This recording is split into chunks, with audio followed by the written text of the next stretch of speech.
E outra coisa também, por EVA no mercado, existe uma gama muito grande de produtos. E todos eles se chamam EVA.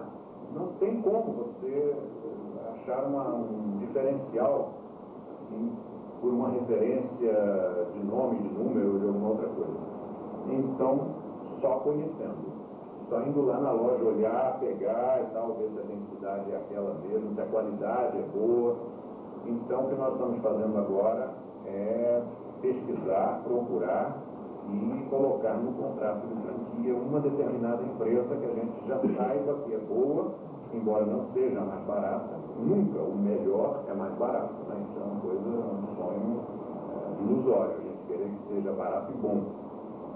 É aquela velha história, o que é bom ou é pecado, faz mal ou engorda. Então, é a mesma coisa com relação ao nosso piso e a qualquer outro material. O EVA bom, ele é um pouco mais caro. Mas, em compensação, vai durar no mínimo 10 anos. Então, a Extrema é um produto realmente barato. O mais caro ainda é barato. De forma que não faça economia, não. Nós vamos, inclusive, a partir de agora, fazer uma recomendação veemente, inclusive constando em contrato para os futuros franqueados, fazer o luminoso com a empresa que já sabe como é que a gente quer, que já sabe quais são os procedimentos que a gente considera como errados. Então ele já não erra mais, foi treinado naquilo, ele errou uma, 2 vezes e pronto, não erra mais. O fornecedor de EVA, a mesma coisa. Acabei de comprar para o Rio de Janeiro, fiz uma experiência, vai tudo para o lixo. Vou tentar devolver para o fornecedor, senão vou jogar fora. É uma porcaria. E já vamos tentar agora com uma outra empresa, que essa sim parece mais idônea, o produto é mais caro.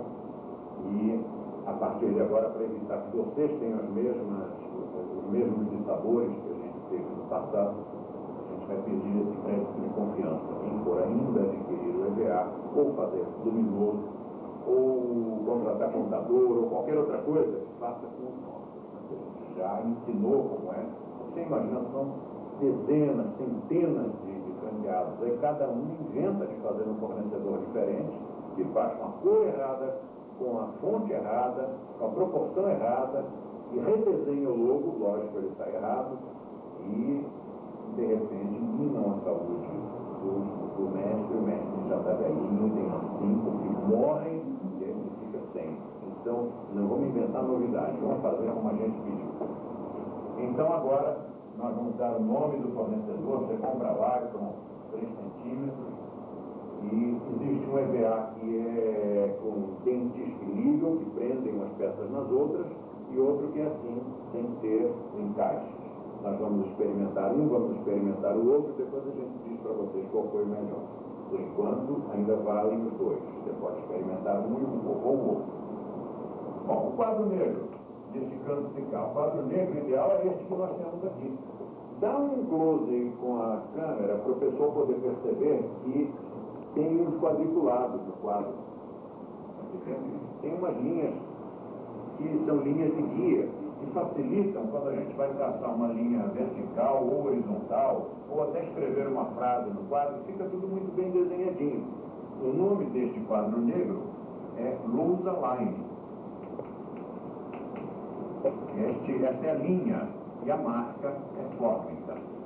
Cuidado porque existe imitação. Eu já fui dar um curso numa das nossas unidades e vi que o giz não aderia, não prendia. Isso não é possível. É Lousa Line, então aqui os quadradinhos. Fui ver a marca e não era uma imitação. Então a primeira coisa você tem que ver se tem a marca Fórmica. Se não tiver, não compre. Isso é extremamente barato. Isso é barato, não é caro. Não vale a pena colocar uma coisa que não é tão boa para o professor trabalhar. O tamanho da placa você já viu que é bastante bom. A placa é até um pouco maior do que isso aqui. E o espelho do outro lado também não faz economia. Os espelhos de cristal. E use grosso. Use um espelho mais grosso. Todo mundo quer fazer economia com um espelho mais fininho. Resultado, o aluno faz assim, cresce. Pronto, foi-se o espelho. Trincou. Então, tem que usar um vidro mais grosso no espelho, até por segurança. E por economia também, porque se fica quebrando toda hora, é caro. Então, se você põe um espelho de mais grosso, ele é mais caro, mas também é praticamente definitivo. Para quebrar um espelho daqueles é difícil. Aqui já conseguiram quebrar, né? Deram uma patada aí, eles caíram no cachaça, não quebraram um espelho bem lá no cantinho. Mas olha, isso é uma proeza. Meu Deus, conseguir quebrar um espelho grosso daqueles, como a gente usa aqui, é difícil.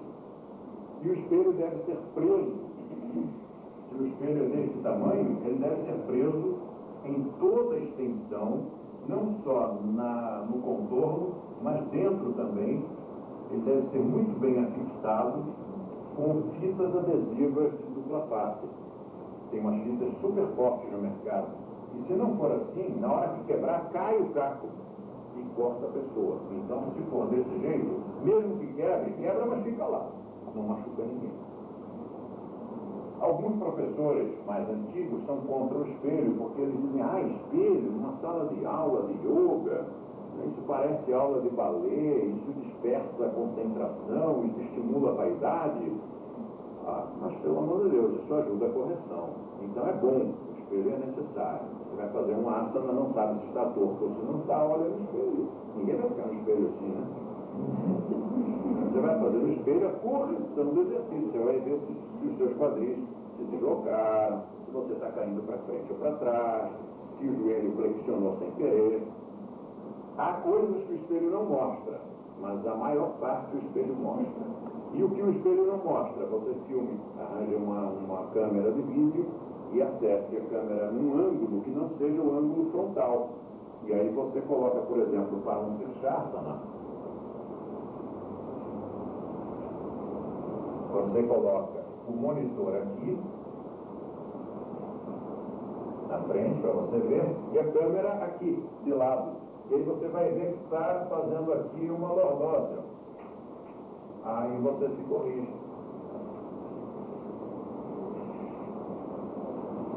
Isso com o espelho não dá. Mas essa é uma das raras circunstâncias em que o espelho não ajuda. Ele tem que ter mesmo uma câmera de vídeo colocada num ângulo diferente daquele que você conseguiria enxergar se estivesse diante do espelho.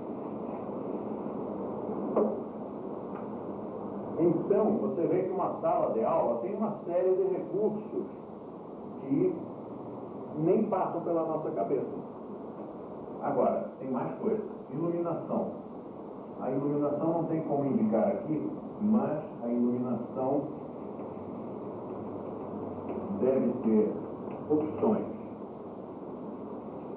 de luz branca, de luz azul e de dimer. A branca, se for fluorescente, em geral o dimer não funciona, depende. Tem um recurso para fazer funcionar, mas a maior parte dos eletricistas não conhece. Então você pode usar a branca fluorescente e a branca incandescente.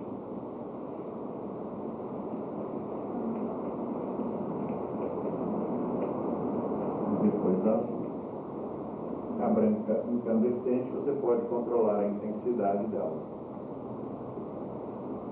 A fluorescente só indireta, né? Aqui, sim. E todas elas, de preferência, num âgulo que não fira os olhos das pessoas. Por exemplo, aqui, você vê que as luzes são todas indiretas, elas são todas embutidas nas tancas. Então você olha para mim e não tem um foco de luz incomodando. Aqui nos ventiladores nós temos uma iluminação, mas normalmente fica apagada. Mesmo que acenda, ela é mais suave, ela não incomoda muito. Mas a gente só vai usar numa circunstância em que seja necessário. E nesse caso, a branca pode ser ligada no dimer. Então você pode controlar a intensidade.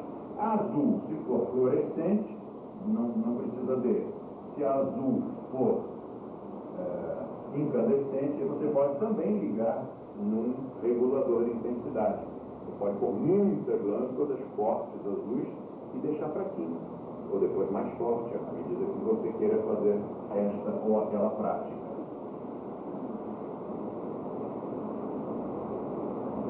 Na nossa sala de aula aqui embaixo, eu fui vendo as coisas ao longo dos anos, né? Fui viajando por muitas cidades, muitos países, e fui vendo as melhores salas de aula, as mais criativas ou as mais sofisticadas. e fui anotando tudo. Então, quando eu construí a nossa, pus tudo nela, né? Essa casa aqui é a minha fantasia, né? A minha ilha da fantasia. Então, aqui eu coloquei todas as fantasias, todos os sonhos. Tem tudo que existe de mais sofisticado, na casa inteira. Você, muitas dessas coisas não vê porque estão embutidas nas paredes, mas está tudo aí.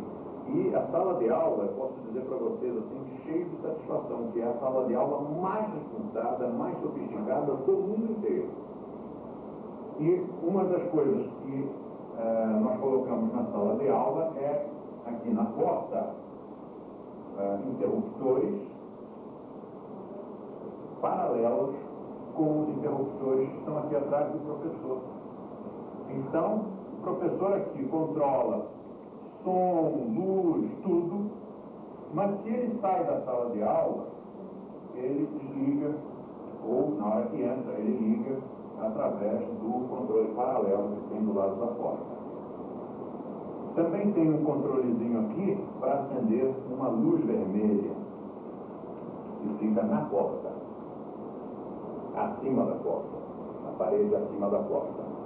E para que ninguém fique perguntando o que quer dizer essa luz, ou até abre a porta para perguntar o que quer dizer aquela luz vermelha piscando lá fora, a gente já escreveu uma placa, eu nem sei se ela ainda está na porta, está, né? Indicando, quando a luz vermelha estiver acesa, não entre. A nossa luz fica assim, intermitente. E aqui dentro, um LED que fica aceso para avisar ao professor que a luzinha está acesa do lado de fora. Ele olha para o LED, está apagado, ele aciona. Pronto, agora está piscando. Ninguém entra na hora do relaxamento, ninguém entra na hora da meditação. Uma outra coisa interessante aqui também é o seguinte, nós pusemos duas portas. Que é para melhor isolar o som. Porque essa área aqui é a área em que alunos circulam e um colega vê o outro, oi, fulano! E pronto, a barulheira já entrou e tem um cara aqui do lado tentando relaxar e aquela gritaria lá fora atrapalhou. Então, duas portas. E ambas as portas revestidas, como vocês já viram, vocês já conhecem, revestidas por dentro com Sonex.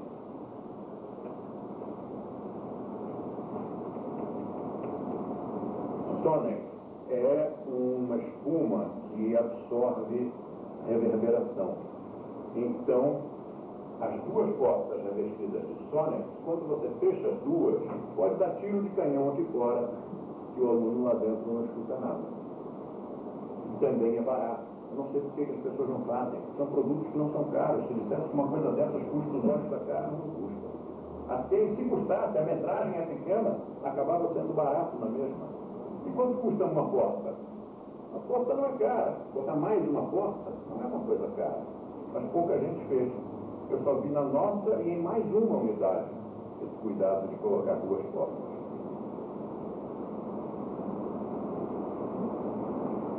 O que mais? Colocamos aqui, à vista do professor, uma campainha luminosa. Também não é uma coisa cara, é só você querer fazer, é tão barato puxar um fiozinho e colocar uma lâmpada.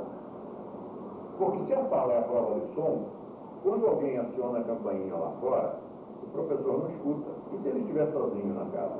Às vezes pode acontecer. Uma aula de sábado, uma aula de fim de semana. Um momento em que deu 5 minutos no diretor, ele dispensou todo mundo.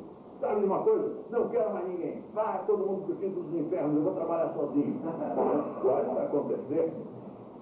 E aí, como é que ele vai fazer para trabalhar sozinho e administrar tudo? Telefone, campainha, sala de aula? Então, nesses casos, tem aqui uma campainha luminosa. A pessoa acionou lá a campainha, acende uma lâmpada. Fraquinha, claro. E o professor vai estar de olho naquilo ali. A campainha, essa que nós instalamos, ela faz plec. Então também tem um alerta sonoro. Plec, e acende a luzinha. Então o professor diz para a turma, continue fazendo o exercício que eu vou lá fora, vou ver quem está lá e já volto. E também nós colocamos aqui um telefone, que também não tem chamada sonora, também a chamada é luminosa. Cabe aí ao professor ficar atento. Aí a aquela luzinha discreta que fica piscando ali significa que tem alguém chamando na sala de aula. No nosso caso, cada aluno tem um controlezinho do ventilador, porque um aluno que está aqui pode estar com muito calor, ele sente mais calor que os outros, transpira muito. Mas essa outra aluna que está aqui diante dele acabou de fazer o cabelo no cabeleireiro e não quer vento no cabelo dela. Então, ela desliga o ventilador dela, ele liga o ventilador dele, controla a velocidade. Isso é um conforto que também não custa muito caro e quem está instalando uma sala pode fazer isso. Cada aluno ter o seu próprio ventilador e poder controlar com um botãozinho ali do lado dele. É uma coisa que é muito interessante, muito boa.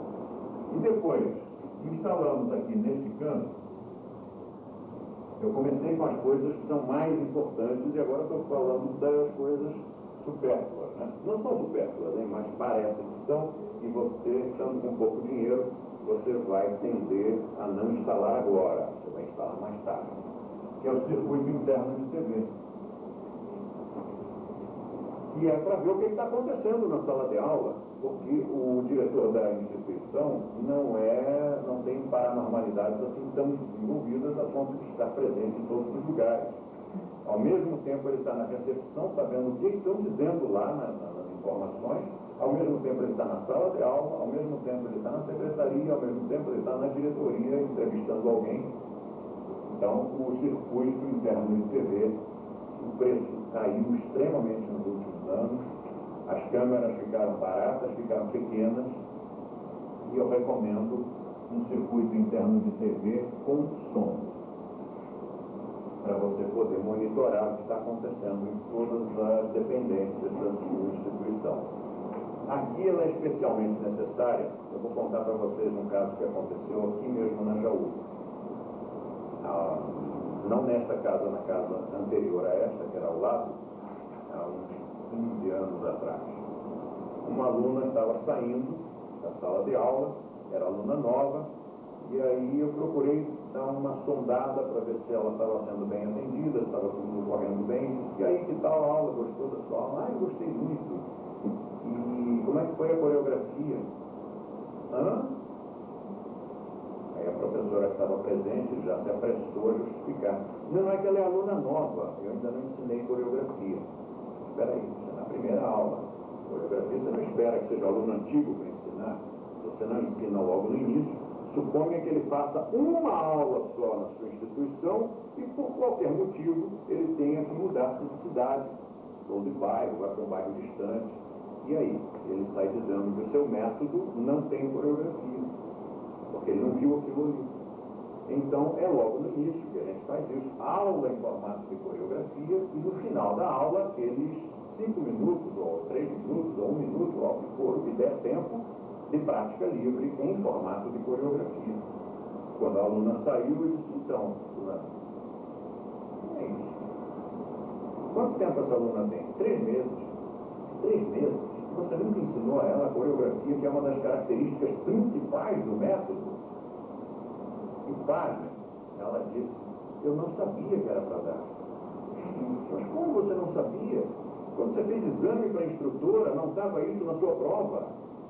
E se você não fizesse, era reprovada. Ela disse, sim, mas eu pensei que fosse só para exame. E depois, no dia a dia, a gente não precisasse dar. Imagine isso.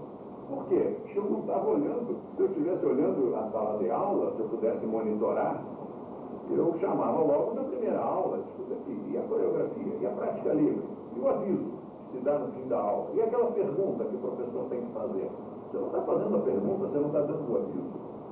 E só com um circuito interno de TV com som, senão você não consegue monitorar isso. Então você vê que uma sala de aula, ela é super sofisticada, ela é cheia de detalhezinhos, mas que não são caros. Tá bom, no conjunto isso aqui acaba custando alguma coisa. Mas o que você tem que pensar é o seguinte, quando você for instalar a sua unidade, existe um sintoma que nos permite descobrir quem é que nasceu para ser empresário e quem é que nasceu para receber ordens. E é através de um mecanismo de raciocínio. E o mecanismo é o seguinte: qualquer coisa que lhe seja sugerida, fulano, faça assim. Se você imediatamente despertar uma pergunta, mas quanto isso vai me custar? Você jamais tem de ser empresário. Você vai dar com burro na água e vai falir. Porque o seu mecanismo intelectual, emocional, sua educação, sua cultura, aquele conjunto de variáveis, fez de você um empregado. Eu falo isso assim, filho, empregado. Porque você não desenvolveu coragem de viver. Você tem medo de viver, você tem medo de fazer as coisas. O empresário, aquele cara que nasceu para empresário, ou nasceu porque ele já tinha isso no código genético, ou porque culturalmente ele aprendeu aquilo no lar, vendo o pai dele que tinha um armarinho, uma padaria, um açougue, não importa o quê, né? Mas ele desde pequenininho ouvia o pai falar com a mãe e tal, o raciocínio empresarial. Esse cara raciocina diferente. Quando eu disser, faça assim, esse cara, em vez de pensar, mais terroso, e quanto isso vai me custar? Ele diz assim, mais terroso, e quanto eu vou ganhar com isso? Essa é a diferença. Se ele pensar, quanto isso vai me custar, é empregado. Se ele pensar, quanto eu vou ganhar com isso, é empresário. E é fadado ao sucesso. Porque o raciocínio que você tem que ter é esse. Bom, isso aqui vai custar X, e quanto eu vou ganhar com isso? Isso aqui vai custar R$1.000.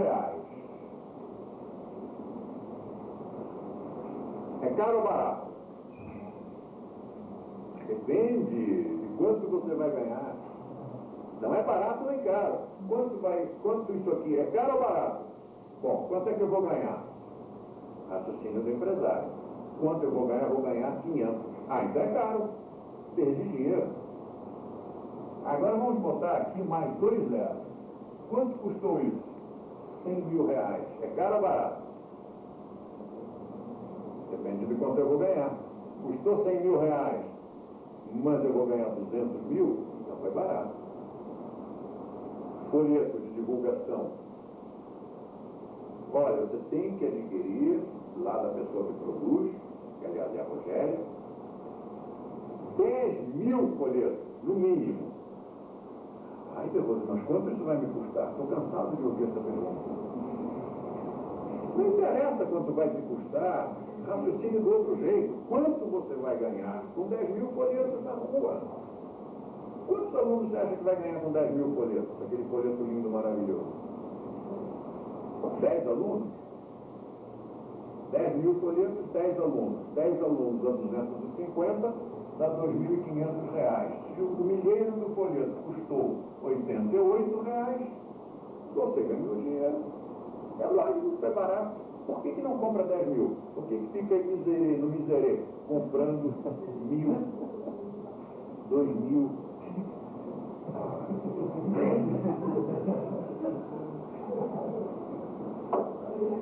Bom, isto é a sala de aula. Agora vamos ver as outras dependências. Isso tem outra aula? Dá uma olhadinha, dá uma consultada rápida aí no programa. Se tiver noutra aula, eu não falo hoje. Senão eu já falo sobre as outras dependências da unidade. Veja as próximas aulas. Próximo mês. Deixa eu mostrar o livro, me empresta um livro aqui. Deixa eu mostrar para o pessoal do vídeo. Aí, moçada, quem está em casa, este é o programa do curso, é o livro que tem o programa inteiro do curso, tudo que nós vamos estudar do início ao fim, e também o programa dos vídeos. Se você quer saber o que tem no outro vídeo, aqui dentro tem a programação completa. Bom. É nesta aula mesmo? Então vamos agora avançar para as outras dependências. Começamos por esta, porque esta é a dependência central, é aqui que vão ocorrer as aulas. Então é aqui que você tem que pôr os alunos. Qual é a metragem mínima dessa sala? Mínima, 30 metros quadrados, mas é muito pequeno, 30 metros quadrados. Se você puder ter uma sala de 40 ou 50, metros quadrados, melhor ainda. 60, melhor ainda. Quanto maior a sua sala, melhor, porque você pode, por exemplo, organizar cursos e ceder as suas instalações para um outro colega, para que ele leve os alunos para fazer aula ali. Quando nós organizamos cursos que tenham muita gente, não cabe nesta nossa sala, nós levamos lá para a Rogéria, que tem uma sala maior. Então, para ela é promoção, todo mundo fica conhecendo o endereço dela, há a possibilidade de fazer uma negociação do espaço. E se o espaço é grande demais? Aí o aluno, você numa sala grande demais, com uma turma pequena, dá uma impressão assim de está meio perdido, né? Fica meio sem graça, fica aquela coisa meio vazia, até pode dar uma impressão de que a escola não está indo lá muito bem. Então você coloca umas divisórias,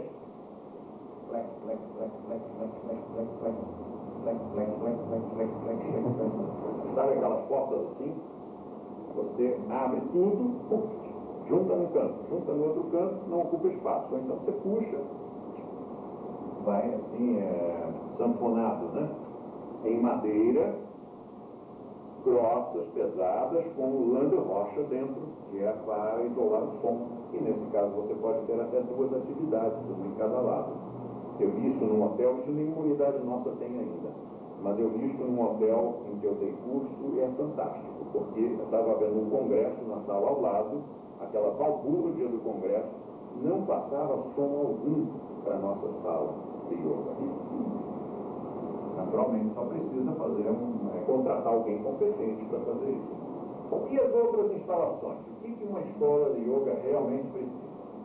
Bom, ela precisa de, basicamente, uma sala de aula, uma sala de prática. Só uma? 2, não? Olha, eu construí esse prédio de 6 andares. Se precisasse de 2 salas, eu teria posto 2. Nós pusemos uma e pequena. Por que pequena? Porque o nosso marketing é o trabalho intimista. Nós não queremos trabalhar com multidões, nós trabalhamos com um público diferenciado. Vocês que estão aqui jamais fariam yoga num lugar mais assim, baratinho, mal instalado, com umas aulinhas chulezinhas, com um professor não formado, com uma pessoa que falasse errado. Então, é para público diferenciado. A rede de hoje é para o público diferenciado, público especial, com mais cultura, com maior nível de exigência. Então as salas são pequenas. Você não vai dar aula para a multidão, você vai dar uma aula para 10 pessoas. Então são salas pequenas. Quando eu falo que a sala quanto maior, melhor, é lógico que eu não estou falando em fazer um galpão, uma sala de 30, 40, 50 metros quadrados, é uma sala excelente. Uma sala, bom, você considera assim, em média, você precisa de 2 metros quadrados por aluno. Então, numa sala de 30 metros quadrados, você poderá colocar até 15 alunos, considerando 14, né? Considerando que o professor também ocupa espaço. Mas a gente sempre põe um pouquinho menos, porque senão começam as pessoas a se esbarrar. Você dá um rastinaço, né? Bofetada para tudo que é lado.